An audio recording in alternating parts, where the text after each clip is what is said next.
अस्सलाम वालेकुम नाज़रीन, प्रोग्राम ओपिनियन में अली काजी में भली कार आवां यासिर अहमद स्टूडियो में ज्वाइन कन था सीनियर तज्ज़ियाकार अली काजी साहब। वेलकम अली साहब।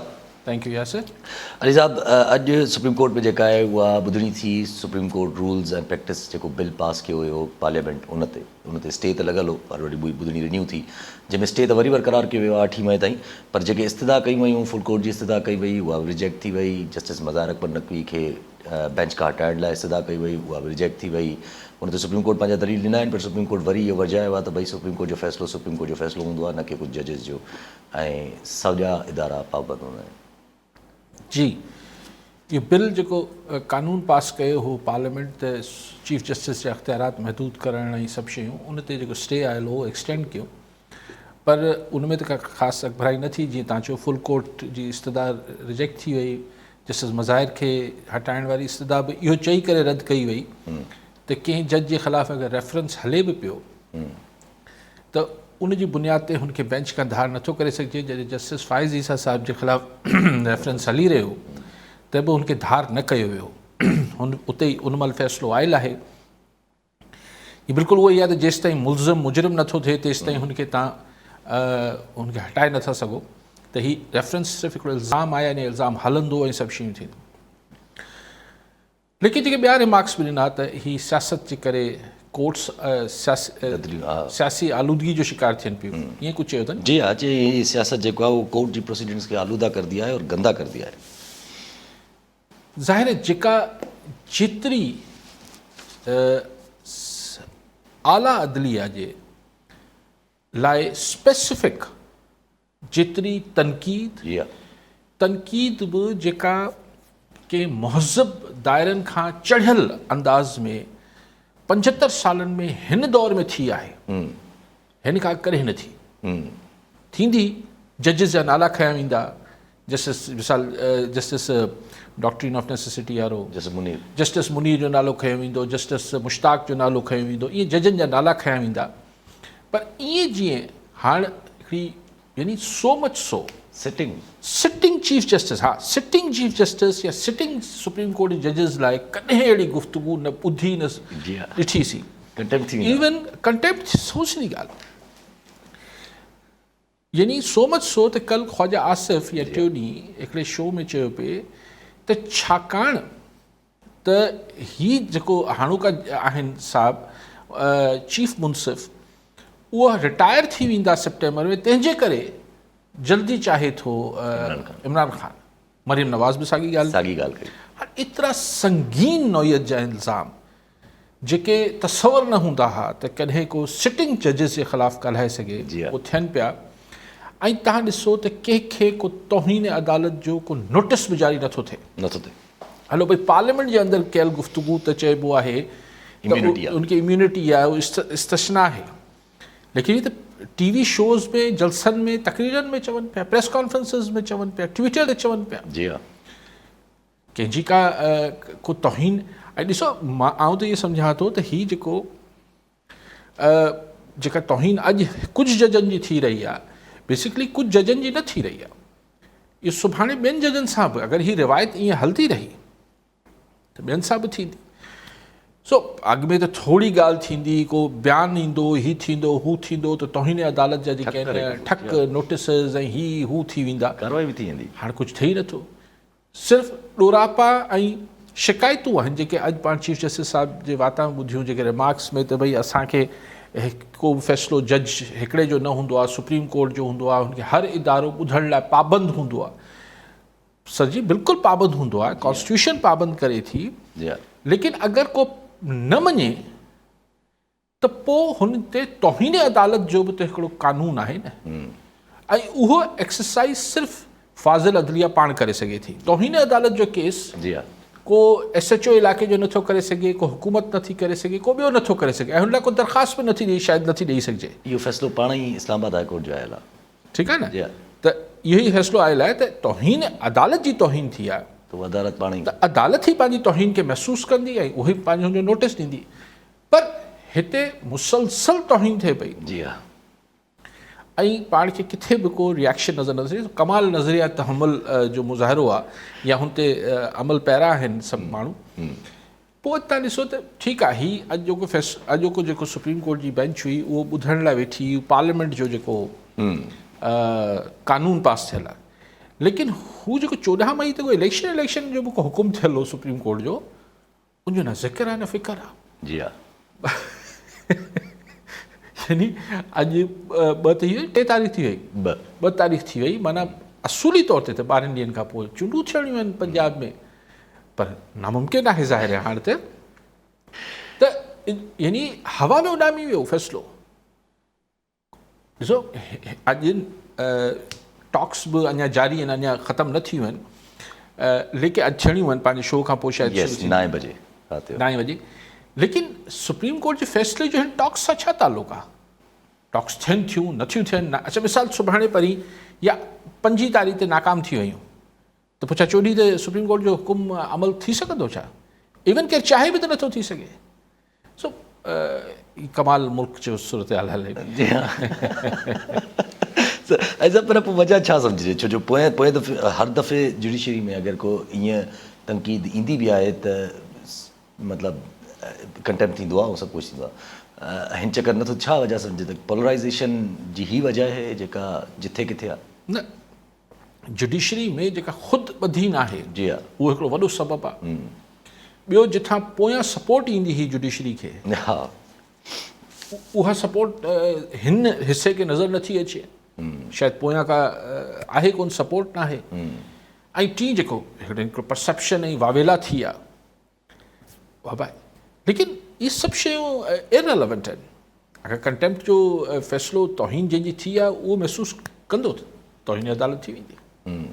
मतिलबु पर तौहीन अदालत नथी थिए, माना पोइ अगरि ईअं सम्झजे त जेका हिन वक़्तु सूरत हाल आहे, ज़रा नज़रिया तमुल हिन चकर नयो टर्म ईजाद थिए थो पियो आहिस्ता आहिस्ता, त जीअं doctrine of necessity, doctrine of continuity, त हिकिड़ो वरी नओं टर्म ईजाद थिए थो पियो, डॉक्ट्रिन ऑफ टॉलरेंस।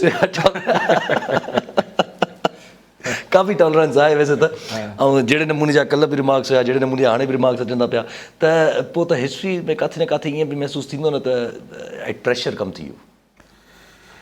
ॾिसो हिस्ट्री त ज़ाहिर आहे हिनखे कई मौरख कहिड़े नाले कीअं ॾिसंदा कीअं न ॾिसंदा, पर अपरेंटली त ईअं ई नज़र ईंदो त जेका शइ मिसाल मूंखे करणी हुई, ऐं पाण ते रखी ॻाल्हि कयां थो, ऐं न करे सघियसि। जी हा, सो हाणे छो न करे सघियसि, इन जी वज़ाहत आऊं केतिरियूं बि रिटायरमेंट खां पोइ किताब लिखी ॾींदो रहियां, पर ॻाल्हि इहा त आऊं करे त न सघियसि न, जेके मुंहिंजा मनसब में ज़रूरी हो ऐं न करे सघियसि, पोइ भले आऊं हुनखे टॉलरेंस चवां, हुनखे छा चवां, हुनखे दरगुज़र चवां, हुनखे तहमुल चवां, पर थी त न सघियो। त हिस्ट्री त ईअं ई हुनखे, हाणे हुनजे पोयां फैक्टर्स ऐं कारण ॾिसो। ॻाल्हि इहा आहे त अगरि मुंहिंजे हथ में हिकिड़ो फ़ैसिलो आहे ऐं मूंखे कानून ऐं किताब ऐं आइन चए थी त ईअं करणु खपे, त मूंखे त उहो करणु खपे। पोइ अगलो उदियो जाने, जी हा, अपनी तोड़ निभा जाइए, जी हा, उदियो जाने, त ॻाल्हि इहा आहे त अपनी तोड़ त पूरी कजे न।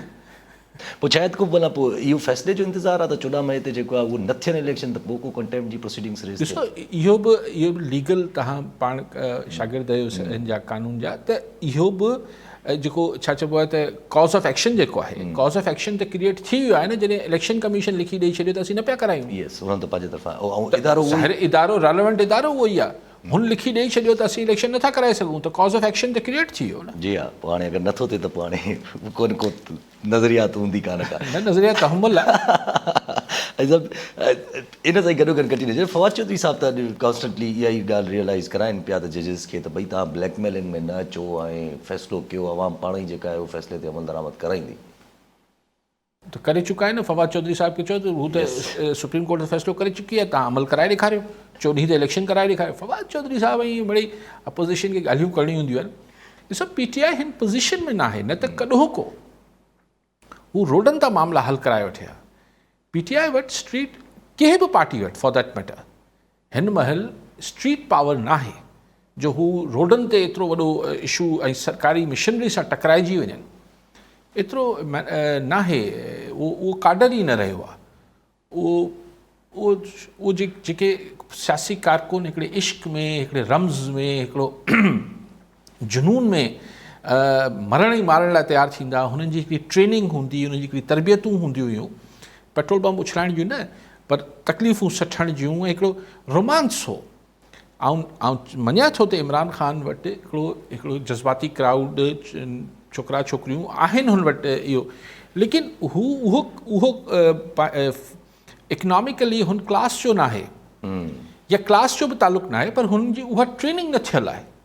हू ओॾी सोबतनि मां, तकलीफ़ुनि मां न जेको आहे गुज़रियो आहे, जेको इन स्ट्रीट स्ट्रगल लाइ जेको खपंदो आहे, जेको ज़रूरियात आहिनि, लवाज़मात आहिनि, उहो कारकुन PTI जो उन मां न गुज़रियल आहे अक्सरियत।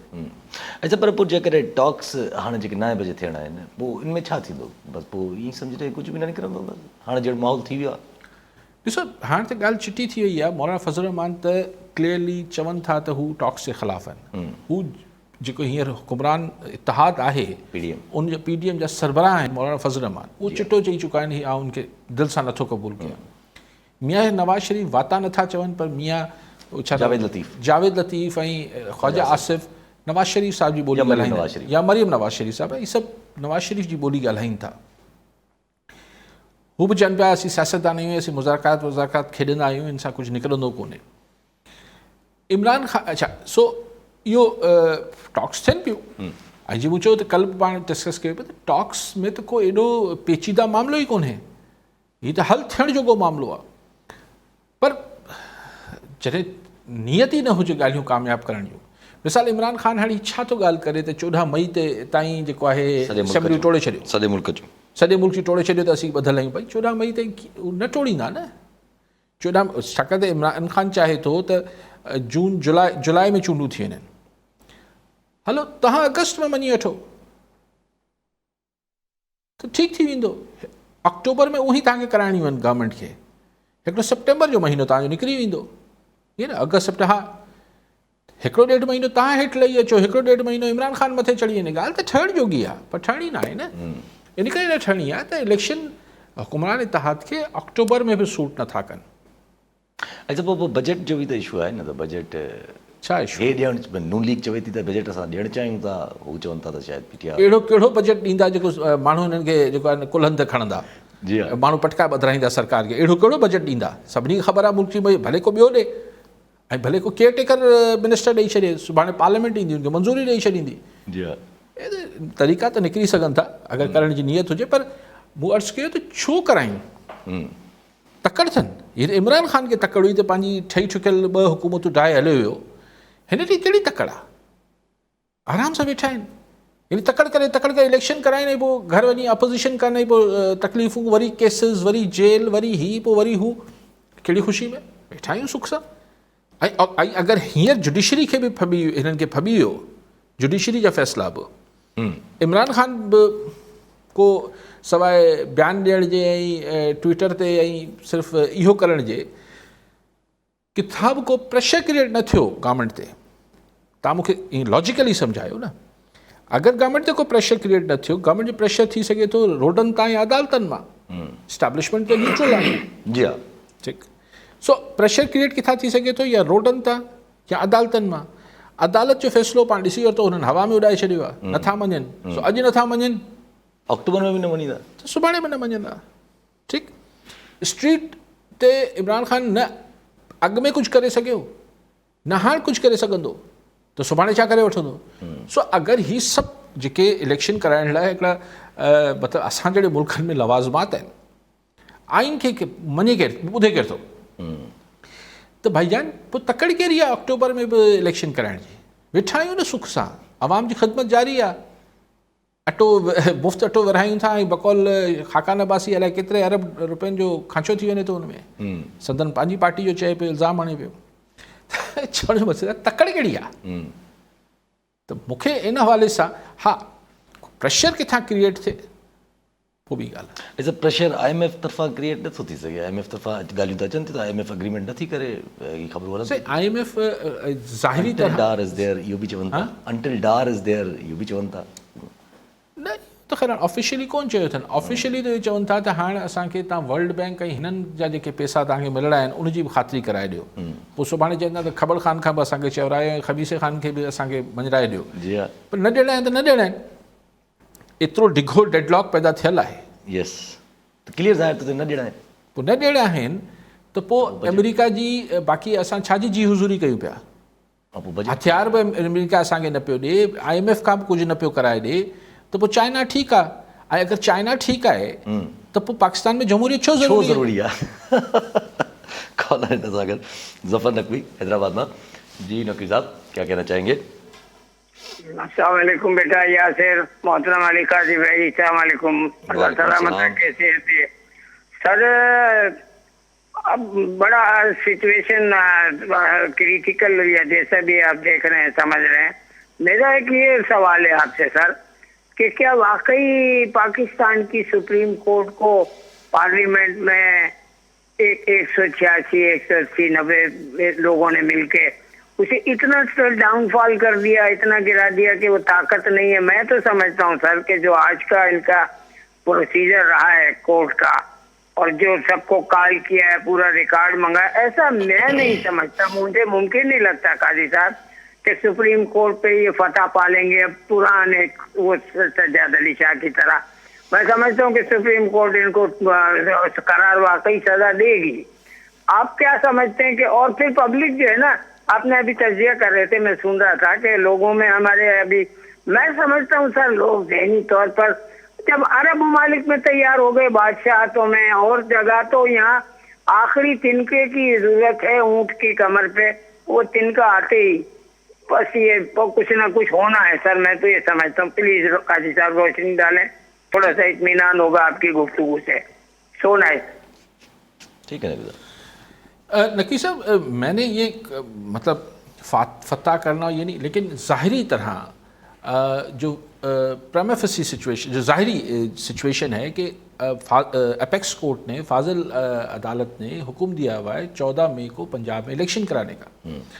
आप खुद बताइए नक़वी साहब कि आज 2 तारीख हो गई है, तो क्या 14वें दिन तो इलेक्शन होना है, यानी बीच में बचे 11 दिन। 11 दिन में क्या अब इलेक्शन का प्रोसेस मुकम्मल होना मुमकिन है? नामुमकिन है। और इलेक्शन कमीशन ये लिख कर दे आई है सुप्रीम कोर्ट में कि जी हम नहीं करा सकते, हम कासर हैं। उस पर कोई नोटिस नहीं लिया गया है, किसी को बुलाया नहीं गया है। अब आप उसको कह रहे हैं कि वो पार्लियामेंट के 180 अरकान ने किया या जैसे भी हुआ है, लेकिन हुआ तो है ना।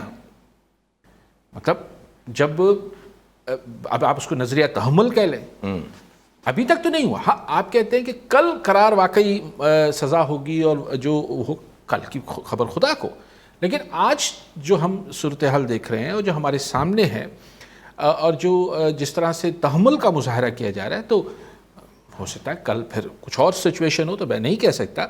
और मैं ना मेरी कोई खुशी है कि ऐसा हो, कि मेरा तो सिर्फ मामला ये है कि मैं मेरे लिए तो एक सवालिया निशान है कि मुल्क की आला तरीन अदलिया का अगर फैसला आज कबूल नहीं किया जा रहा है और जो नहीं किया गया है विदाउट एनी जस्टिफिकेशन और नहीं, जस्टिफिकेशन आप कोई भी दे दें, देखिए जस्टिफिकेशन आप कोई भी दे दें, लेकिन अगर आज सुप्रीम कोर्ट का फैसला नहीं माना जा रहा है एग्जीक्यूटिव्स की तरफ से, तो कल हाई कोर्ट, परसों सेशन कोर्ट और फिर जुडिशल मजिस्ट्रेट्स, जो लोएस्ट मतलब कैटेगरी में आता है जुडिशल, उसमें तो फिर किसका क्यों कोई माने? अगर नहीं माना, मिसाल ये तो बड़ी बुरी रवायत है। इसलिए मैं कह रहा था कि ये मुझे समझ में नहीं। अब आप कहते हैं कि लोग बिल्कुल अरब स्प्रिंग भी हुआ, हमने मुख्तलिफ जगहों पे चीज़ें देखी। अब वो फिर नक़वी साहब हमें एक एक इलाके और एक एक मुल्क के जो मारूजी हालात थे और उसको बड़ी तफसील में जाना पड़ेगा। लेकिन ये मैं आपसे एक छोटे से समाजियात के शागिर्द के तौर पे ये मैं आपको पहले बता रहा हूँ, कितना भी डीप स्टडी कर लें कि ट्यूनिस में ज़ाहिरी तौर पे तो बताया जाता है ट्यूनिस में जी वो ठेले वाला था, ग्रेजुएट था, वो उसने अपने ठेला लगाया, उसके बाद पुलिस पकड़ के ले गई, उसका टॉर्चर हुआ, वो मर गया, उस पर ट्यूनिस की आवाम निकल आई, आग लगा दी उसने अपने आप को। उसने, हाँ सॉरी, पुलिस ने नहीं मारा, उसने खुदकुशी कर ली, तो उस पर जी आवाम निकल, बिल्कुल वो आखिरी स्पार्क होती है। लेकिन उसके पीछे ज़ाहिर है वो 22 या 23 साल की आमरीत थी और सब चीज़ें थी, वो एक लंबा मामला था। उसके बाद आप देखें कि इजिप्ट में हुआ, दूसरी जगहों पर भी हुआ, लेकिन अनफॉर्चुनेटली कह रहा हूँ, उसका कोई हासिल नहीं हुआ सवाए ट्यूनिस के अरब स्प्रिंग का। इजिप्ट में आज भी जहाँ अल तहरीर चौक पे लाखों लोग खड़े थे, वहाँ फिर आमर बैठा हुआ एक, तो कोई सिर्फ चेहरा बदल गया, थोड़े अरसे के लिए वो आया था। जी हाँ। और मुर्सी था नाम, नहीं सिसी, हाँ मुर्सी था, हुस्नी मुबारक, नहीं हुस्नी मुबारक के बाद जो सिसी तो हाणे वेठो सिसी था जनरल है वो तो रिटायर्ड, तो मुस्लिम ब्रदरहुड वाला आ गया था। तो कहने का मकसद ये कि अब वो कब होता है, बकौल शायद फैज साहब की है या किसकी है कि कोई काश इनकी दुम पर पाँव रख दे। मैं वो फैज साहब ने किसके लिए कहा था मुझे पता नहीं है, लेकिन वो कब होता है, कैसे होता है, उसके पीछे कुछ हाथ भी होते हैं या खुद हो जाता है, ऑर्गेनिक होता है या नहीं, ये फिर बहुत लंबी डिस्कशन है। मैंने तो सिर्फ ये कहा था कि पीटीआई के पास, फॉर दैट मैटर किसी भी सियासी जमात के पास इस वक्त पाकिस्तान में वो काडर नहीं है। मैं आवाम की बात नहीं कर रहा था, जो सियासी काडर मौजूद नहीं है जो किसी ज़माने में होता था पॉलिटिकल पार्टीज कि वो लड़ने मरने के लिए तैयार हो जाए, ऐसा भी है भी तो बहुत थोड़ा है। अच्छा, पर हिकिड़ो सोचण जी ॻाल्हि त आहे त आइन टुटण वारी ॻाल्हि, अॼु माना आइन जीअं हिकिड़े क़िस्म जो वायलेशन आहे, कॉन्स्टिट्यूशनल वायलेशन आहे। अगरि तव्हां इलेक्शन नथा करायो त मुशर्रफ साहब 2007 में आइन टुड़ियो, 2018 में फ़ैसिलो अची वियो, त किथे न किथे अहिड़ा फ़ैसिला ॿीहर बि त अची सघनि था। मां तव्हां सां इतफ़ाक़ कयां थो, फ़ैसिला त कॾहिं बि छा बि अची सघनि था।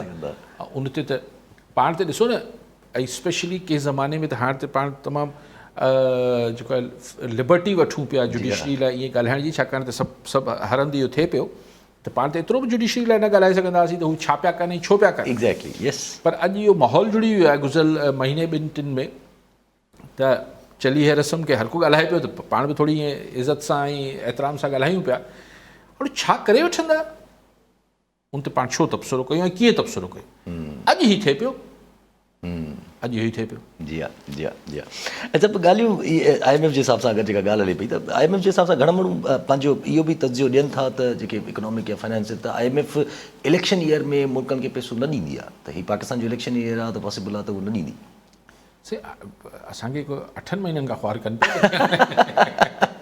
बल्कि 10 महीना थी विया, मथे खां, यस, 12 महीना थी विया, पोइ साल खां तक़रीबन। इहो त बहानो करे त तव्हां इलेक्शन ईयर में सम्झां त अञा बि इशू उहो ई आहे।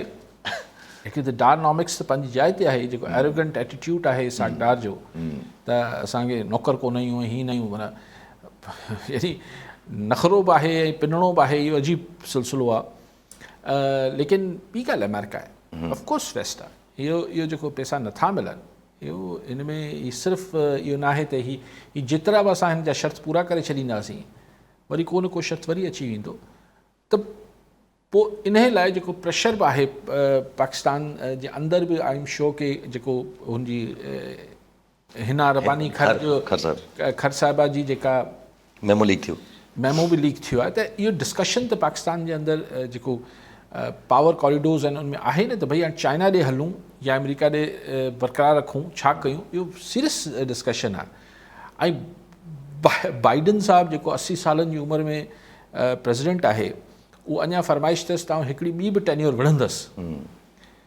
हाणे अजीबो ग़रीब सूरत हाल ख़ुदि हिन सुपर पावर जी बि आहे, कुझु फ़ैसिला मथां थींदा आहिनि, अलाए कीअं थींदा आहिनि, त 80 सालनि जो माण्हू चए थो त आऊं हिकिड़ो अञा आवाम जो अमेरिका जो ख़िदमत उनखे बि जारी रखण जो शौक़ु आहे। लेट्स फिनिश दिस जो नारो अथसि, फिनिश त मुल्क कमु लाहे छॾींदो अलाए अमेरिका जी। ॿिए पासे जेको हुनजो कॉम्पिटिटर जेको कम्पीट करे पियो, जेको साम्हूं फ्रंट रनर आहे, उहो डोनाल्ड ट्रंप आहे, हू अगेन हिकिड़ो मश्करो आहे, ऐं हुन ते क्रिमिनल चार्जिस थियल आहिनि। So America democracy is the best revenge. Caller असांखे ख़ालिद ॾियण हैदराबाद मां। जी उड़न साहब, छा चवणु चाहींदा? अस्सलाम वालेकुम। वालेकुम सलाम। साईं, मां अॼु जेको आहे चीफ जस्टिस साहिबु जेको चयो आहे त साईं जेको आहे सो इहे सियासतदान जेको आहे सो अदरिया खे जेको आहे सो गंदो कनि था, इन ते मां थोरो विझंदुमि त अदरिया हिननि खे मौक़ो ॾियो छो थी। अदरिया जो जेकॾहिं असां ॾिसंदासीं त अदरिया इस्तेमालु थींदी रही आहे। शहीद ज़ुल्फ़िकार अली भुट्टे खे जेका फांसी ॾिनी वई, उनजो कुझु न थियो, उनजी एडमिट थी अदरिया कयो त इहो ग़लति फ़ैसिलो। छा इहो घटि हो? असांजो हिकिड़ो अज़ीम हीरो जेको पाकिस्तान सरमायो जेको पाकिस्तान अलाए किथे पहुचाया, उहो हलियो वियो। उनखां पोइ नवाज़ शरीफ़ जो आयो, यूसुफ रज़ा गिलानीअ जो आयो, पर उन जे विच वारे दौर में बि ॾिठो वियो आहे त अक्सर जीअं हाणे ई मुख़्तलिफ़ गवर्नमेंट जी माना धुरनि जी या कंहिंजी सपोर्टर रहिया आहिनि, जीअं साकिब निसार साहिबु या उनखां चौधरी साहिबु जेको पहिरियों चीफ जस्टिस हो। मां चवंदुमि त हाणे असांखे खुली ॻाल्हाइणु घुरिजे, असां बि कुझु इज़त रखूं था, साईं बि जेको आहे हिन ते रोशनी विझे त अॼु लाइ मौक़ो छो थी ॾिए, अॼु लाइ छो थी धुर थिए, अॼु लाइ न थिए न धुर। बाक़ाइदे हींअर बि जेको आहे सो हिकिड़े लाडले खे जेको आहे सो 5 मिंटनि में जेको आहे सो ज़मानत मिली थी वञे, ऐं उनजे लाइ घणो कुझु थिए थो, ॿियनि जे लाइ बाक़ाइदे जेको आहे सो माना सज़ाऊं अची थियूं वञनि, ज़मानतूं कोन थियूं थियनि। थोरो इन ते थोरो खुली साईं अॼु ॻाल्हाए त पिया। ठीकु आहे साईं, ॿियो बि कॉलर अब्दुल रशीद महर ॾहरकी मां। जी महर साहब, छा चवणु चाहींदा? अस्सलामुअलैकुम। वालेकुम सलाम। सर देर की अब्दुल रशीद महर थो ॻाल्हायां। भई उहो पंहिंजो कणक जे बारे में सर देर कराची में 175 रुपया किलो हले पियो, हींअर सां छाटे थी वियो आहे, एॾो माना हो थी जी मुकेश चावला आहे, सर्जरी नाम मेवड़ा आहे, सिल्वर मल वारा, हू चवंदा असांखे कणक एतिरी ॾिनी कोन्हे, हू चवंदा 20 लाख गवर्नमेंट चवे थी ॾेई छॾी आहे, वठ वठ हाले थी 175 रुपया कणक जो रेट हींअर अटे जो थी वियो आहे, त पोइ अॻिते छा थींदो सर? हिननि जो छा टोपी ड्रामो कहिड़ो आहे सिंध गवर्नमेंट वारनि जो सर? थोरो इन ते थोरो नज़रसानी कजो। ठीकु आहे साईं। उजड़ साहिबु जेको ख़ालिद उजड़ साहिबु हुआ न, जी हा, जी अदलिया दुर छो थी थिए? सी असां वटि छा आहे त मुरुसियत ते ॻाल्हाइण त भई उहो असांखे आहे त अॻु में अदलिया छा कयो, को इनकार कोन्हे, पर तारीख़ किरदार रहिया आहिनि अदलिया जा, पर तारीख़ फ़ैसिला रहिया आहिनि, तमामु स्याह मामलात रहिया आहिनि। लेकिन छा अॼोका जज साहिबान उहो जेको justice Munir doctrine of necessity जो फ़ैसिलो करे वियो 1952 या 54 में, उन जवाबदेही आहिनि न ज़ाहिर आहे। या अगर हुन सही फ़ैसिलो कयो हो, अॼु ग़लति थिए पियो, या ही अॼु ग़लति सही पिया कनि, हू ग़लति सही, इहो पाण कीअं था हिननि खे कीअं करे सघूं था? हीअ असां वटि उहो ई कॉन्सेप्ट आहे त बाबा हीउ सियासतदान आहे, हिन जो पुटु बि ज़रूरु सुठो सियासतदान हूंदो, या हिन जो पीउ ख़राबु सियासतदान हो त हीउ ख़राबु सियासतदान हूंदो, पर हू त वरी बि थियो त पीउ पुटु आहिनि न सही। मिसाल हिकिड़ी मीडिया जी मिसाल में हिकिड़ी अख़बार जो हिकिड़ो एडिटर हुजे थो, हू मिसाल तमामु 2 नंबरी कमु करे थो, पैसा वठे थो, ब्लैकमेलिंग करे थो, ही करे थो, हू करे थो, उनखां पोइ कुझु अरसे खां पोइ हू रिटायर थिए थो या उनखे फ़ारिग करे थी मैनेजमेंट, ॿियो एडिटर अचे थो। हाणे उहो जेको ॿियो एडिटर आहे, हू अॻूणे एडिटर जी सॼे जेके कारस्तानियूं आहिनि उनजो ज़िम्मेवार कीअं आहे? असांखे हुन एडिटर खे हुनजी कैपेसिटी में ॾिसणु खपे न, त हू सही आहे या ग़लति आहे? अगरि हू ग़लति आहे त ग़लति आहे, हू त बिल्कुलु ठीकु आहे, हू त मौक़ुफ़ आहे। कीअं करे सघूं था? इहो जेको असां वटि आहे साईं, ही चीफ सेक्रेटरी फलाणो आहे साईं, अॻु में त हिन ऑफिस जेको ॾाढा किना कमु कया, भई कया हूंदा, हाउ कैन ही जेको ही कीअं मुरसित आहे? फैमिली में थी सघे थो भई आउं पंहिंजे फादर जो या मुंहिंजो औलाद या हुनजो औलाद, इहो त ठीकु आहे, इहो बि केतिरो ठीकु आहे, लेकिन उहो हिकिड़ो बहस तलब मौज़ू आहे। लेकिन उहिदो जेको आहे उहो वारसी थोरी आहे। त हीउ जेको चीफ जस्टिस आहे, इहो जेको 1950 में चीफ जस्टिस हो, उनजे कॉल फैल जो जेको हीउ कीअं ज़िम्मेवार थियो? सो इहो उन सां मूंखे इहा ॻाल्हि सम्झ, हा तव्हां हाणोकनि लाइ चओ था अगरि त भई धुर थियल आहिनि, लाडलो आहे, इहो तव्हांजो मौक़ुफ़ आहे, इहो बिल्कुलु ठीकु आहे। इहो हिन ते पाण ऐं छा ज़ाहिर मिसाल हिकिड़ो आर्मी चीफ आहे, भई छा हाणोको आर्मी चीफ जेको आहे उहो अयूब ख़ान जो या ज़ियाउल-हक़ जो या मुशर्रफ जो कॉल फैल जो ज़िम्मेवार आहे छा? एज़ ए चीफ त न आहे न, इंस्टीट्यूशन ॿी ॻाल्हि आहे, पर इंस्टीट्यूशन में चीफ सां ई पॉलिसी चवंदी वरी डिगी बहस थी वई। सो आउं हिन ते थोरो बाक़ी हाणोकनि लाइ तव्हां जेको बि चओ पिया तव्हांजो मौक़ुफ़ आहे। ॿी ॻाल्हि कणक लाइ महर साहिबु सही सम्झ नथी अचे हिन मुल्क जो अलाए छा किसो आहे, ऐं कीअं पाण छा था कयूं, छा मैनेजमेंट आहे। बम्पर क्रॉप लहे थी, कल्ह पाण वेही डिस्कस करे वेठा हुआसीं, कल्ह ई असां शो में पाण डिस्कस कयो त साईं मुबारक जे 10 सालनि खां पोइ वरी असां वटि फसल शानदार कणक जो लथो आहे। जी हा, ऐं कल्ह ई शाम जो वरी झड़ो शुरू थी वियो आहे। अॼु पाण वरी त भई कराची में जेके आहिनि ही अटे वारनि फैक्ट्री खे मिलनि खे अटो नथी ॾिए, कणिक नथी ॾिए सरकार चए थी ॾियूं था, पुराणी कणिक एतिरी पई आहे, असीं छो एतिरी प्रोक्योरमेंट कयूं था ऐं पोइ छो नथा ॾियूं? भई रीज़न ॾिसो मां सिंध सरकार जी या फ्लॉ मिल्स वारे जी हिन मूं त ॿिन्ही जो मौक़िफ़ को घणो पढ़ियो कोन्हे, ऐं हिन बहस में नथो पां। आउं चाहियां थो त अगरि 105 केतिरो ॿुधायो किलो 175 रुपया 175 रुपया किलो अगरि अटो थियो आहे, अगरि सिंध सरकार जी सम्झे थी त हुन जी चावला साहिबु सम्झे थो त हुन सभु कुझु ठीकु कयो आहे, कयो हूंदई मूंखे ख़बर न आहे, त पोइ किथे त ग़लति आहे न। माण्हू भोॻे पियो, माण्हू खे सस्तो अटो मिलणु ॾियारणु सरकार जी ज़िम्मेवारी आहे, उहो ॾियारियो न। ही बहस छा आहे त फ्लावर मिल वारनि ही त फ्लावर मिल वारनि जे ख़िलाफ़ु एक्शन खणो। तव्हां ईअं त नथा चई सघो न त भई हिन में असां कड़क ॾेई छॾी हाणे असांजो कमु पूरो थियो, ई कीअं? हा एक्शन खणो, एक्शन खणो, ज़ाहिर आहे तव्हां गवर्नमेंट आहियो, तव्हां गवर्नमेंट आहियो। सो अटो सस्ती end of the day government जी वज़ाहत बाक़ी सभु सही हूंदी ग़लति मूंखे ख़बर ई न आहे जहिड़ो आहे छा पाण में हिननि जो, पर मुंहिंजो नुक़्तो इहो आहे त आख़िर में आम माण्हू खे अटो सस्तो ॾियो, जेको वणे कयो। अच्छा अॼु ज़ाहिर हाणे ॻाल्हि निकिती त अॼु फातिमा भुट्टो साहिबा जेको आहे उहो तनक़ीद कई आहे गवर्नमेंट जे मथां, तस्वीरूं बसियूं आयूं अथऊं कुझु हिकिड़े सजावल जे अस्पताल जूं, तालका सजावल जोड़े जो लाड़काणे यस तालका अस्पताल जूं, यस त ईअं त तस्वीरूं आयूं त मां पहिरियां बि इहे तस्वीरूं कढी रखियूं हुयूं, उन वक़्तु बि इहो ई हाल हुयो, लाड़काणे अचिणो पए थो अस्पताल मां, उन्हनि खे औरतुनि खे पंहिंजो जेको आहे लाड़काणे सिटी, पोइ तेसि ताईं कुझु औरतूं जेके आहिनि उहे मरी थियूं उन्हनि रस्ते में, उन्हनि चयो त इहा करप्शन आहे जेका इन प्रैक्टिस आहे सिंध में, ऐं इहा सभिनि खे ख़बर आहे त पैसा जेके आहिनि उहे कंहिंजे खीसे में था। ॾिसो फातिमा साहिबा हीअं ताज़ी हुननि जी शादी बि थी आहे। अच्छा तव्हां वटि कॉलर आहे, ॿुधी वठो पोइ। डॉक्टर मुश्ताक नुरारी हैदराबाद मां। जी डॉक्टर साहब छा चवणु चाहींदा? अस्सलाम वालेकुम। वालेकुम सलाम।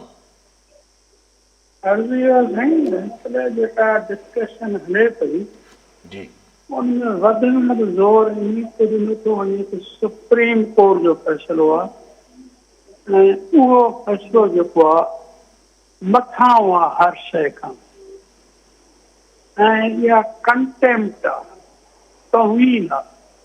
मां सम्झां त इज़त सिर्फ़ु ख़ुदा जे हथ में आहे, ऐं इज़त माण्हू पंहिंजी पाण कराईंदो आहे, कंहिंजे चवण सां या कंहिंजी कुर्सी ते वेहण सां न मिलंदी, उहा उनजे कौल फ़इल ऐं अमल सां मिलंदी आहे।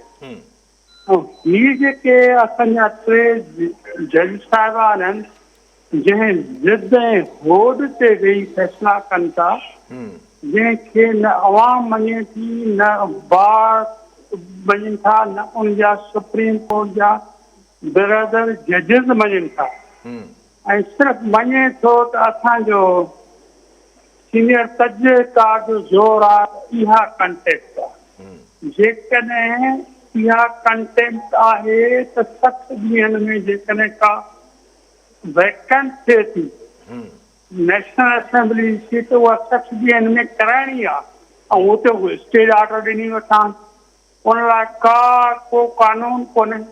रजिस्ट्रार जी ट्रांसफर पोस्टिंग फेडरल गवर्नमेंट जो कमु आहे, जेकॾहिं फेडरल गवर्नमेंट उनखे हटाए थी त उहो उनखे रिलीव नथो करे। उहे चवनि था त बाबा हर शइ जी ऑडिट थियणु ज़रूरी आहे, हे साहब चए थो का ज़रूरत न आहे ऑडिट करण जी। जी पाण ॻाल्हि कई पे फातिमा साहिबा जी जेके तव्हां ॿुधायो त ट्वीट कयो अथनि। अच्छा ॾिसो फातिमा साहिबा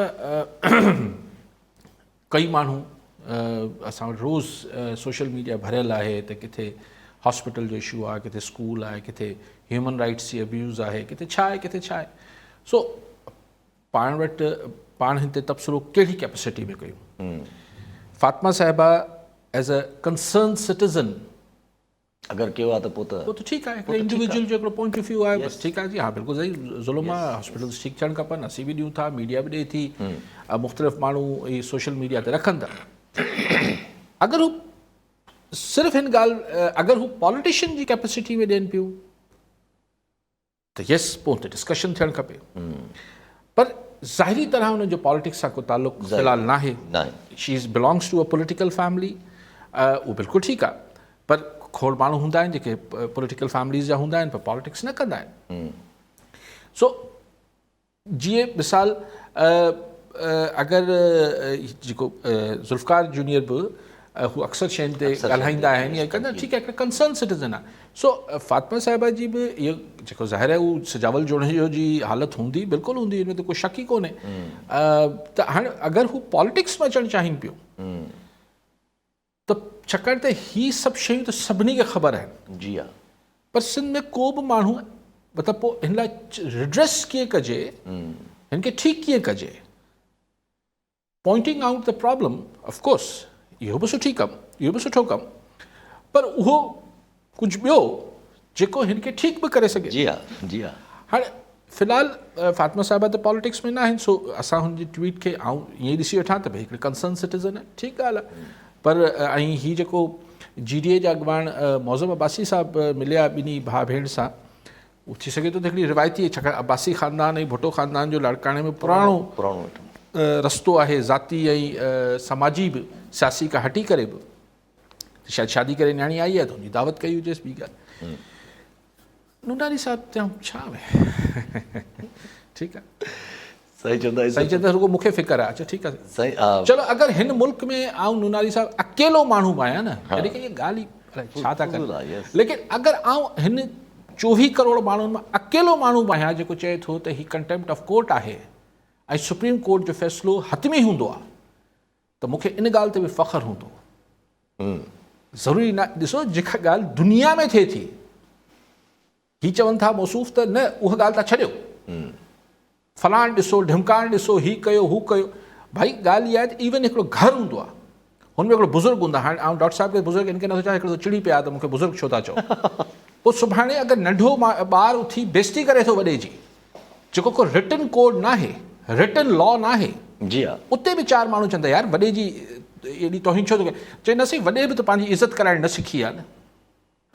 हाणे हीअ त इंटरप्रिटेशन आहे, जेको छोकिरो पंहिंजी पीउ जी बेइज़ती करे थो या पंहिंजी वालदा जी बेइज़ती करे थो, उन वटि हुन सां अलॻि थी ॻाल्हाए, उन वटि जस्टिफिकेशन हुजे थी, साईं मुंहिंजो पीउ अहिड़ो आहे, मुंहिंजी वालदा अहिड़ी आहे, ऐं ठीकु, को बि जेको बदतमीज़ औलाद आहे उहो जस्टिफाई न कंदो आहे छा, उहो जस्टिफाई कंदो आहे पंहिंजी हिन बदतमीज़ी खे, पर हिते को हू न आहे मामिलो, हिते रिटन लॉ आहे, यू कांट। हाणे आर्टिकल मूंखे यादि न पियो अचे कॉन्स्टिट्यूशन जो, जंहिंमें क्लियरली लिखियलु आहे त सुप्रीम कोर्ट जे ऑर्डर खे हर इदारो ॿुधण लाइ पाबंद आहे, जेके अॼु कोर्ट बि कयो आहे चीफ जस्टिस। हाणे साईं चवंदो असां आइन छा आइन ॾिनो आहे, पर ठीकु आहे, ओपिनियन, जंहिंमें हरूभरू मूंखे विच में आणे थो मज़ो अचे थो डॉक्टर साहिब खे, ऐं मां बि ॻाल्हि जो मज़ो वठां थो, त ॻाल्हि इहा आहे त पोइ सुभाणे मुल्क में न आइन जी ॻाल्हि जी का अहमियत आहे, न सुप्रीम कोर्ट जी अहमियत आहे, बाक़ी जेको डॉक्टर साहिबु चवनि पिया बसि उहो बसि सही, पर आख़िर में वरी चवंदुसि अगरि हिन 24 करोड़ माण्हुनि मां अकेलो बि आहियां, तव्हां ॻाल्हि ते ई बीठो रहंदुसि।